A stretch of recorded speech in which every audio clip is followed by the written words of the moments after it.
My first big junior tournament, not where I played, but my first big junior tournament that I watched. I remember this like it was yesterday. And that's what I want to talk about in this video. I remember telling the coach that ran the clinics, or the coach at the country club that I was around, that I was going to this tournament. Actually, I think I might have been working for him at the time. And I remember him saying, "Oh, you're going to see a lot of big hitters."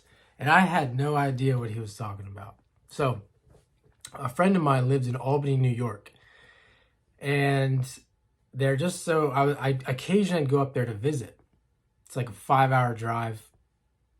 And there just so happened to be a national level tournament.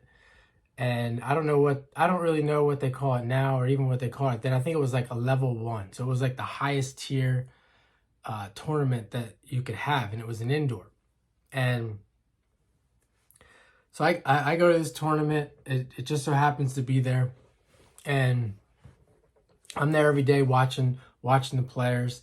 And there's a couple players that I feature on this channel that I just watched recently. They were at that tournament. One of them is Robin Anderson. She played for UCLA, and I remember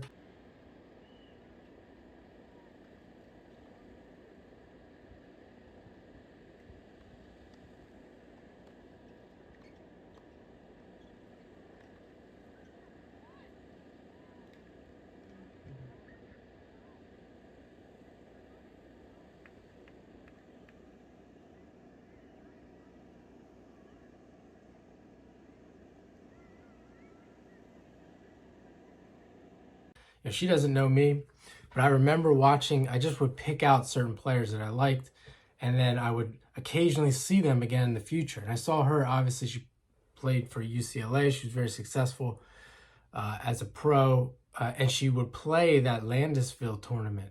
It's in Landisville, Pennsylvania. She would play that every year. She still plays it. She played it last year.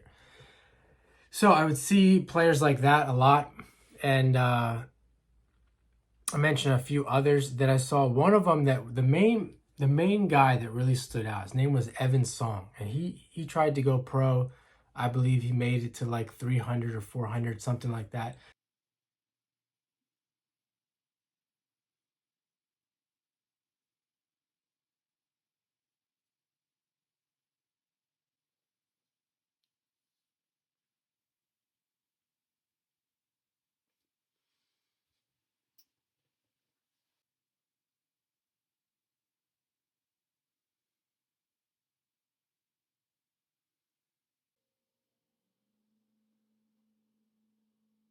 But this guy walked in. I remember everyone knew who he was. He was the #1 seed.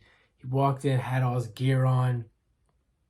Everyone's talking about him. They're looking at him. And his dad was there, and he had a private coach that traveled with him. And the private coach would warm up with him. This guy didn't talk to any of the kids. He was all by himself. It was just him and his coach. Like he was a little mini pro. And again, like I said, he never did anything. Wasn't successful at all on the pro tour. Didn't go to college that I'm aware of. So then there was that. And the thing about these junior tournaments it's nothing like what you see on the internet or on television. It's nothing like international tournaments from my understanding. Like, let's say like an ITF international junior tournament. You see so much different stuff, which I'm going to get into in this video. Now, him in particular, he looked pretty straight up. He was a lefty. I also remember the kids talking about him being a big-time cheater, and I witnessed that as well as they were playing. The kids complaining constantly, calling for the referee to come over because this kid would cheat so much. I don't remember if that's the case. So I want to go through some of the players that I saw. There was one in particular. He would hold the racket. He was a big guy. And these kids are good. Okay, there's no way around it. I would love to play with any of them. To say that they're not good, etc., is ridiculous. This kid held his backhand like this. No exaggeration. That was his backhand. It wasn't like a one-hander where the hand was on here and then he would let go. It was a two-hander, but he held the racket right around here at the throat, And he played his backhands like that the whole time that I saw him. And I kind of get it. I can see why he would do that. It would give him some like more strength or more stability. Because again, these kids hit hard. I think they hit, I mean, some of them, I don't know, maybe they hit harder than the pros. As my coach said, he wasn't kidding. They're sliding everywhere, all over the court. Lots of movement, lots of intensity. The intensity with these, I guess because they're all teenagers. I mean, so exciting. Yelling, come ons, all this stuff. And then there was another kid. I remember he played for Louisville, or he went on to play for Louisville. He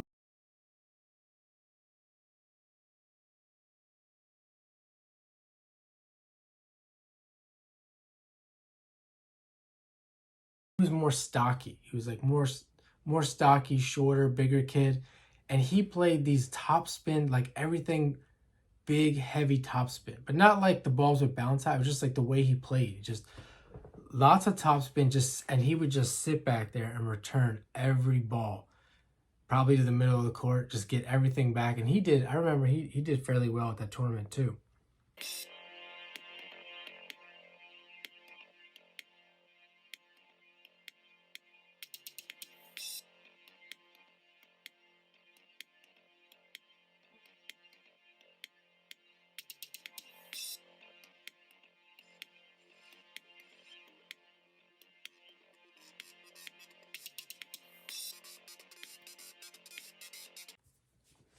And the tournament was in New York, so there's obviously a couple more players from New York, and they're always interesting. I'll put it up on the screen if I can find any of them.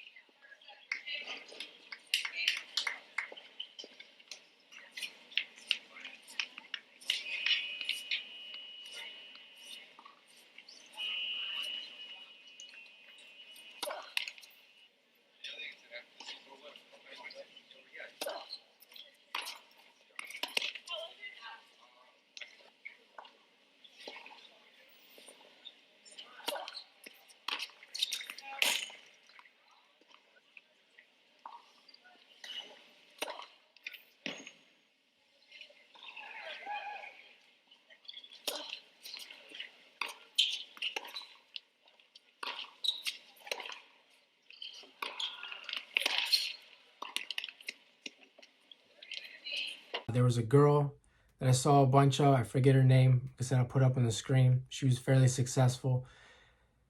And these kids from New York, like they really show their personality. They have odd games. Their parents are there watching, really getting into it. It's like, it really is. It's like going to watch some kind of dog fight. Is what it feels like. That's what I remember anyway. So here's the women's draw, and there's Robin Anderson. She did win the tournament. She was the 1 seed.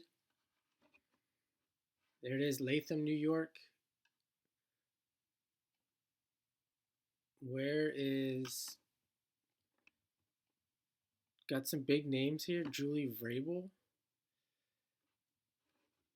And looking for Julia Elbaba.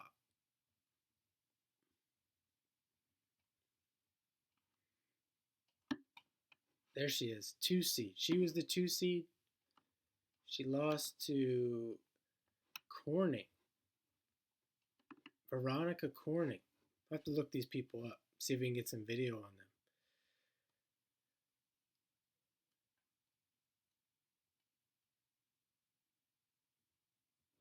But yeah, there it is.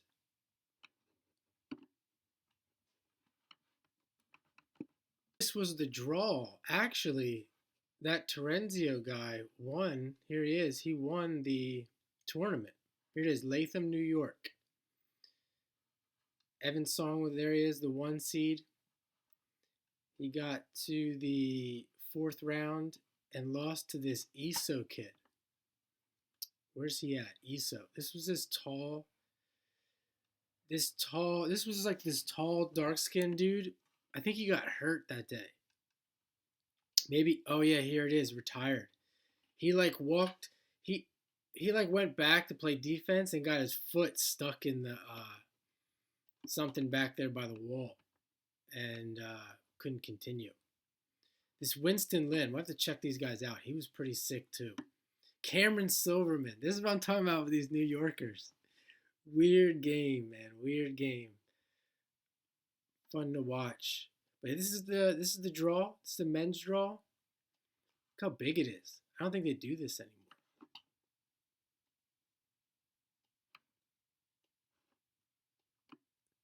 So let's take a look at the women's draw if I can find it.